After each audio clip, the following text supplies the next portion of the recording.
चुंबक को देखा है कैसे वो लोहे की ओर आकर्षित होता है और कैसे वो लोहे को अपनी ओर आकर्षित करता है, क्योंकि उसके स्वभाव में ही आकर्षण है।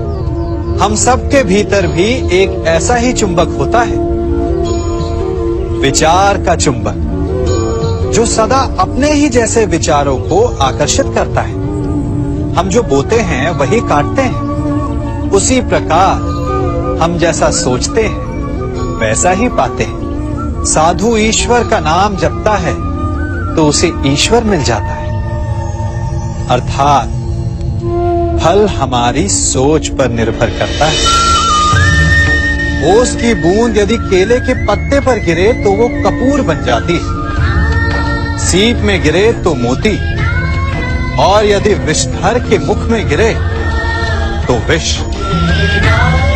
बूंद एक है परंतु उसके प्रारब्ध भिन्न है, क्योंकि उसे आकर्षित करने वालों का व्यवहार भिन्न है। इसलिए यह आप पर निर्भर करता है कि आपको भविष्य में विष चाहिए या अमृत। स्मरण रखें, हम वही बन जाते हैं जैसा हम सोचते हैं, जैसा विश्वास रखते हैं।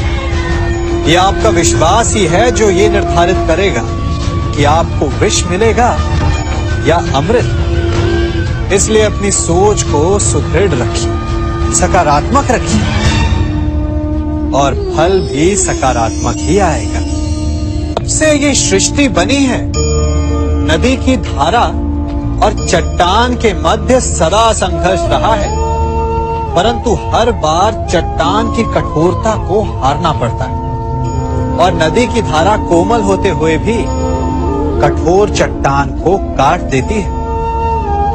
कभी सोचा है क्यों चट्टान इतनी कठोर और जल इतना कोमल, चट्टान इतनी दृढ़ और जल इतना लचीला, फिर भी सदा जल कठोर चट्टानों के मध्य से अपना मार्ग बना ही लेती है?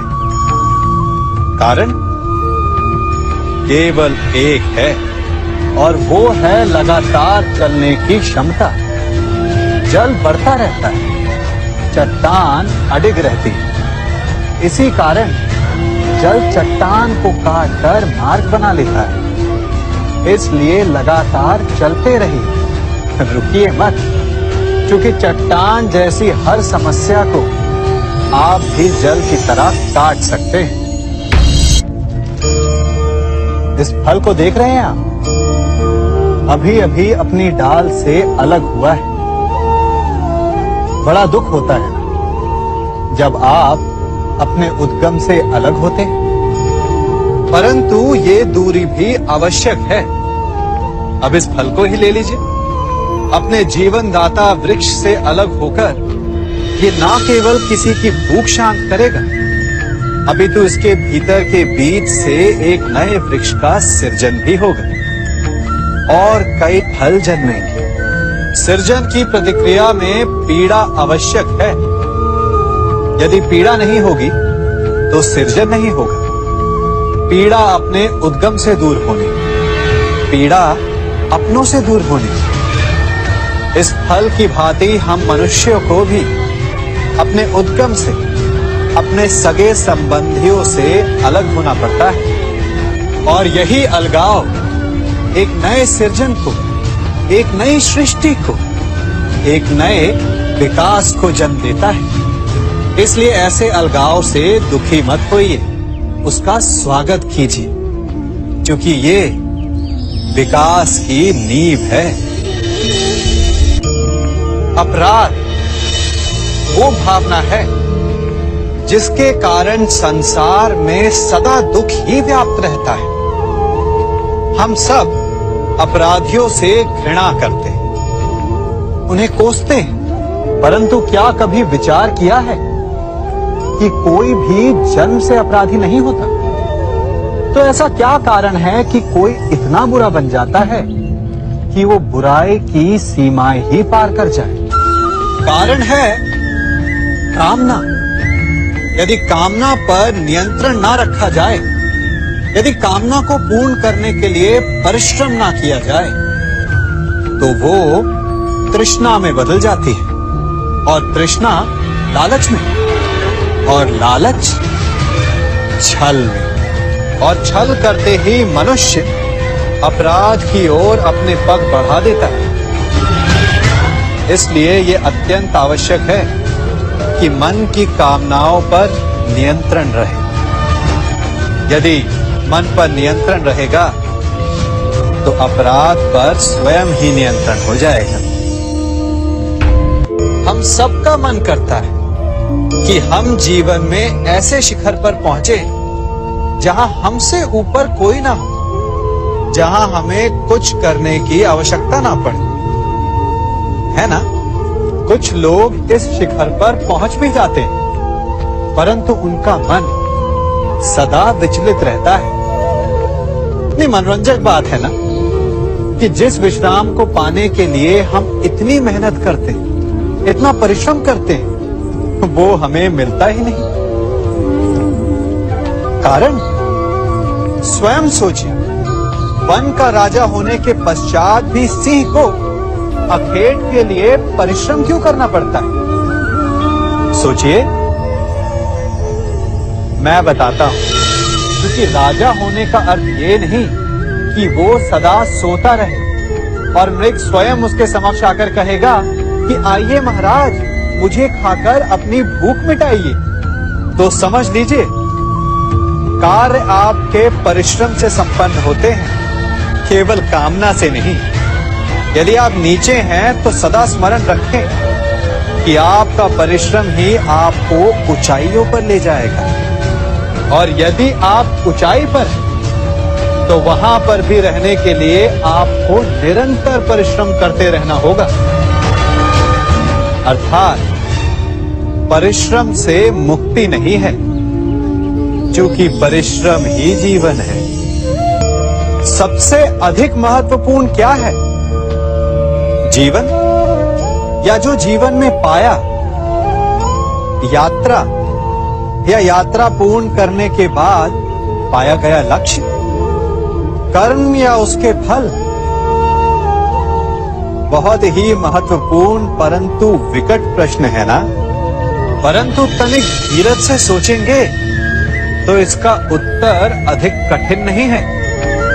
यदि जीवन यात्रा है तो उसका लक्ष्य क्या होना चाहिए? स्वयं सोचिए। मान, संतान, धन? नहीं ना। अंतिम लक्ष्य है परम आनंद, और ये अचानक से नहीं मिलता। इसे पाने का केवल एक ही उपाय है, और वही आपका कर्म, वही आपकी यात्रा भी, और वही आपका प्रारब्ध भी है। और आपको कौन बताता है कि आपके लिए सही क्या है? वो है आपका मन, जो मस्तिष्क की भांति हानि और लाभ नहीं सोचता, जो आपको ये बताता है कि शुभ किसमें, संसार का कल्याण किसमें, आनंद किसमें। यदि आपका मन संयमित है तो वो आपका सबसे महत्वपूर्ण मार्गदर्शक है, जो आपकी यात्रा, आपका लक्ष्य, आपके कर्म और उसके फलों को सबको शुभ बना सकता है।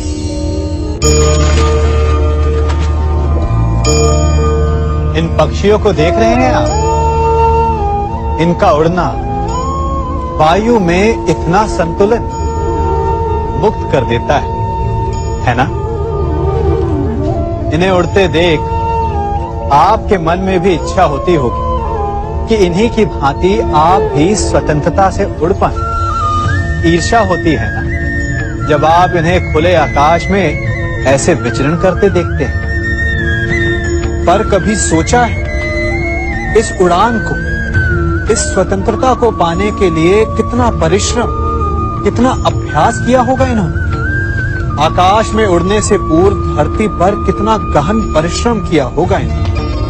इनके माता पिता ने पहली बार जब इन्हें पंख फड़फड़ाने को उकसाया होगा तो कितनी बार गिरे होंगे।